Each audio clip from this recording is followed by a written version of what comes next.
Apollo hospital में जाके नाम पढ़िए डॉक्टरों के,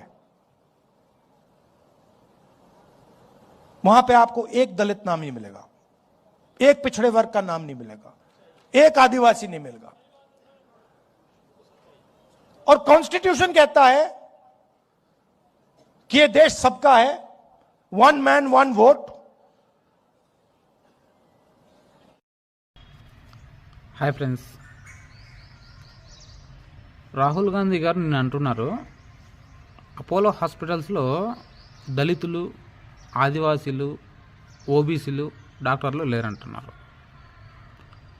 అంటే భారతదేశం మొత్తంలో అపోలో హాస్పిటల్స్ తప్పితే ప్రభుత్వ హాస్పిటల్స్, జనరల్ హాస్పిటల్స్ ఇలాంటివి ఏవి లేవా?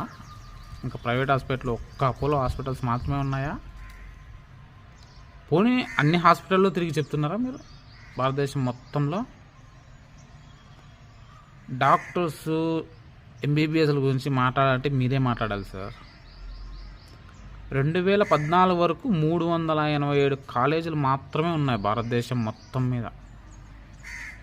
2026కి 818 కాలేజీలు వచ్చాయి. మీరు ఈ ఎగ్జాంపుల్ చాలు. ఇది నేనేదో ఊరికి నోటి లెక్కతో చెప్తున్నది కాదు, పక్కా ప్రాపర్గా తెలుసుకుని చెప్తున్నాను. కావాలంటే మీరు కూడా గూగుల్ చేసుకోండి. 2014 వరకు అన్నేళ్ల కాంగ్రెస్ పాలనలో కేవలం 387 కాలేజీలు మాత్రమే ఉన్నాయి. అది 2026కి 818 కాలేజీలు అయ్యాయి. ఎవరి హయాంలో ఒక మెడికల్ కాలేజీ పెరిగాయండి? ఎవరి హయాంలో ఇప్పుడు ప్రతి ఒక్కరికి చదువు లభిస్తుంది? ఎవరి హయాంలో జీతాలు పెరిగాయి? ఎవరి హయాంలో దళితులకు, ఓబీసీలకు, ఆదివాసులకి విలువ పెరిగింది? ఫస్ట్ ముందు తెలుసుకోండి సార్, తెలుసుకొని మాట్లాడండి.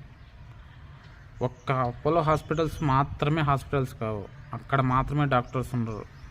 ప్రభుత్వ హాస్పిటల్స్ ఉన్నాయి, మిగతా ప్రైవేట్ హాస్పిటల్స్ ఉన్నాయి, చాలా ఉన్నాయి. అందులో దళితులు ఉన్నారు, ఆదివాసీలు ఉన్నారు, ఓబీసీలు ఉన్నారు, మైనార్టీలు ఉన్నారు, చాలామంది ఉన్నారు.